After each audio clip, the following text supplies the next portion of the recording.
j'ai réagi ce matin. Je ne dirais pas fortement. J'ai réagi dans ma tête. Dans ma tête, c'était assez fort. Chers abonnés, ce matin, dans un quotidien et en boucle, c'est-à-dire à répétition, partout. à Radio-Canada. Je ne sais pas à TVA, mais je l'ai entendu en boucle là, répété. Alors, je l'ai entendu 2 fois minimum à 3/4 d'heure, 1 heure d'intervalle à Radio-Canada, la télé de Radio-Canada.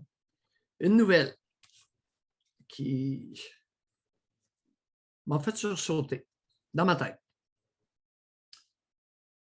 Je vous lis une phrase de la procureure de la Couronne de Sherbrooke. Il est de la responsabilité d'un adulte de refuser la relation sexuelle avec un enfant. Jusque-là, les amis, il n'y a pas de problème. L'enfant aurait, on parle de 16-17 ans. OK? Policier nous informe que c'est un jeune homme. Alors là, les enfantillages, je commence à être tanné. Il y a plusieurs volets là-dedans qui m'ont fait sursauter. Parce que là, on fait référence, juste à remettre dans le contexte, à la suppléante de 22 ans qui a été accusée d'attouchement sexuel, leurre informatique, etc. Exploitation sexuelle. Oui. Avec un enfant. Ils disent 16-17. Oui. C'est un drôle d'âge, ça, 16-17. Ils doivent le savoir, l'âge de l'adolescent. D'abord, dans ma tribu, je n'accepte pas qu'on insulte nos jeunes en les traitant d'enfants à 17 ans, 16 ans, alors qu'ils ont leur permis de conduire. Inacceptable pour moi en partant. Bon, je continue. C'est la 2e fois dans ce coin-là en Estrie, puis on nommera pas la personne. Elle est déjà assez affligée, la jeune femme de 22 ans, suppléante. Alors, les relations sexuelles seraient au nombre de 2 ou 3 en juin. Juin 2021. Juin. Grand-chose qui se passe là au niveau académique en juin.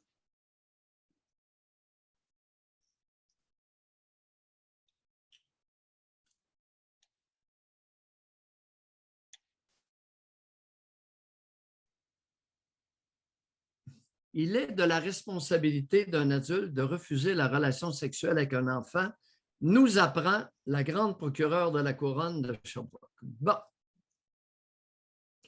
Question que je me suis posée et qu'on va se poser. Est-ce qu'il est possible qu'en matière d'intimité sexuelle entre un adulte et quelqu'un de 17 ans, 16 ans, 17 ans, il y ait un double standard, dépendamment du genre concerné? On pourrait-tu ajouter aussi, parce que oui, tout dépendamment du genre, mais selon la différence d'âge, on jase, là. T'sais, admettons qu'il y a 17 avec une enseignante de 22. Admettons qu'il y a une jeune fille de 17 avec un enseignant de 22. C'est juste que la façon que c'est dit, un enseignant, on imagine ça 50 ans, enfant, on imagine ça. Il y a une différence aussi, je pense, au niveau de la différence d'âge. Ah, écoute, il y a une discussion à y avoir. D'abord, on va se concentrer sur le genre. J'ai entendu dans ma vie, à maintes reprises, des jeunes hommes qui rêvaient de sauter la maîtresse. Et non seulement qu'ils rêvaient, mais qu'ils le disaient ouvertement. J'ai aussi été témoin, à la fois sur le plan professionnel et social, de jeunes hommes qui, ouvertement, discutaient comment on va s'y prendre pour que l'un de nous la saute. Je ne vous dis pas que tous les jeunes hommes sont comme ça. Je vous dis que ça existe.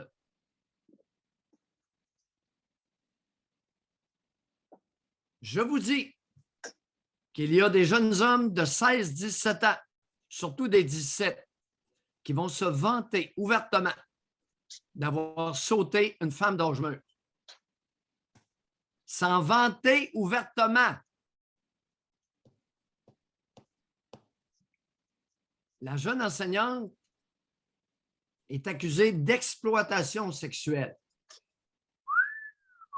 L'heure informatique. On va connaître les détails à un moment donné, mais tout ça pour vous sensibiliser que dans une société avec des rapports égalitaires, il serait peut-être important de ne pas confondre les genres et de les équivaloir. Comme disait mon père, c'est peut-être pas équivalent. Je rajoute une anecdote, José. Un homme d'âge mûr vit avec une femme qui, à un moment donné, le réveille en lui tripotant son organe masculin. L'homme prétend qu'il aurait dit non 4 fois. Après 4 fois, il se lève et s'en va dormir dans une autre pièce. Bon. Il porte plainte à la police pour agression sexuelle. Ça, c'est une histoire vraie, ça? Il vit avec cette femme-là? Est-ce que, José Arsenault, depuis le temps que tu me connais, ai-je déjà inventé Non, c'est une parce que seule anecdote? Je m'attends à ce que vous disiez finalement renverser les genres, c'est plutôt l'inverse qui s'est passé. Je pensais plus à une entourloupette comme ça. Je ne m'attendais pas à ce qu'un homme, puisqu'on parle de différence des genres, je ne m'attendais pas à ce qu'un homme porte plainte parce que sa conjointe a essayé de le réveiller, de le stimuler sexuellement 4 fois, puis que finalement, il est allé porter plainte.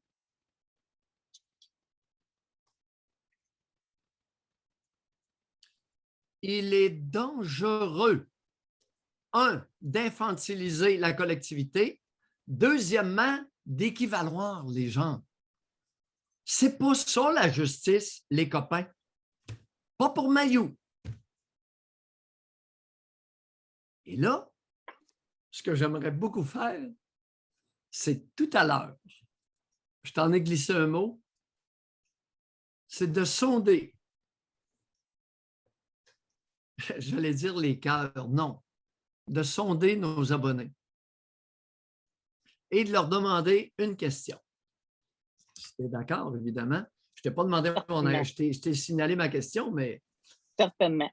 Chers abonnés, vous avez un fils de 17 ans. Chers abonnés, partez pas sur des chires, là.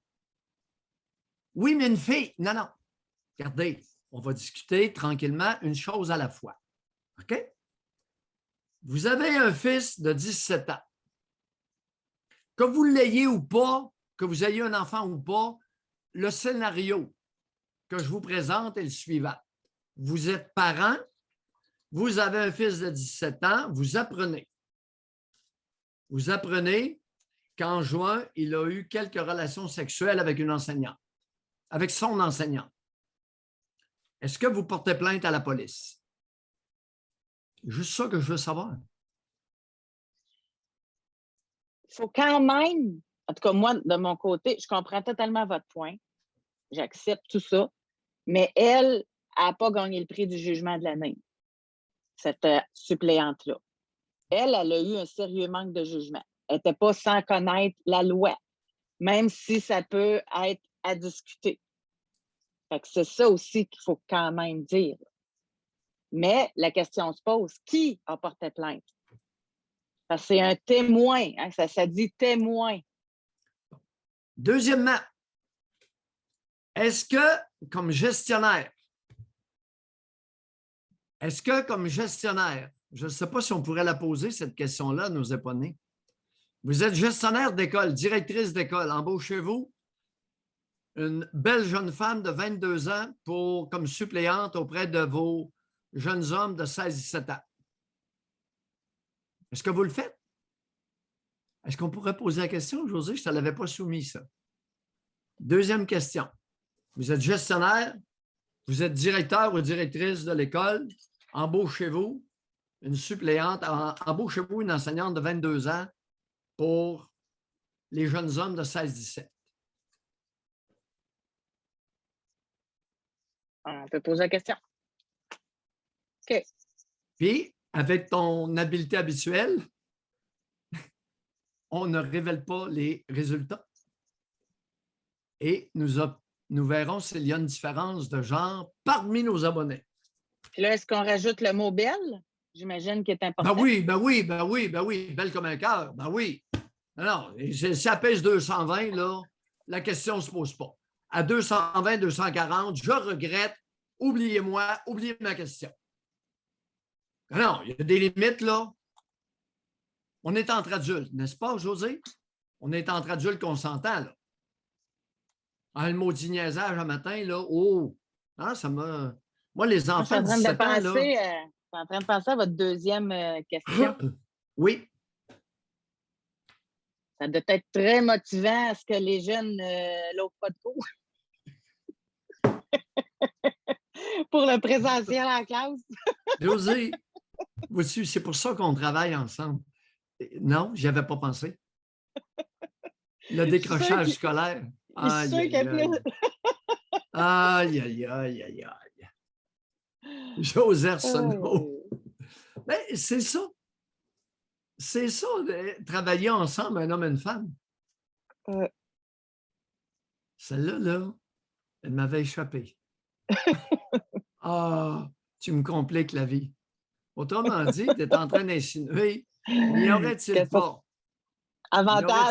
des avantages certains à embaucher une belle jeune enseignante auprès de jeunes hommes dans les classes de 16-17?